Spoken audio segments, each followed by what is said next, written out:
How to enable Amazon household adult verification. First, you want to simply open the Amazon application, and once you're inside the Amazon app, you want to simply click on profile over here, and once you're inside your profile, you want to tap on account.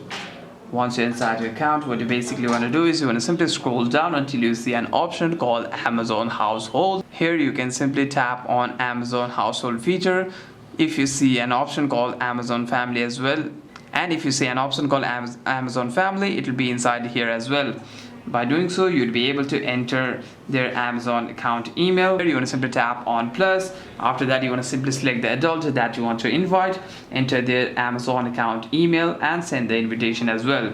After that, what you want to do is you want to ask the other adult to sign in and accept the invitation as well. Invite the identity verification.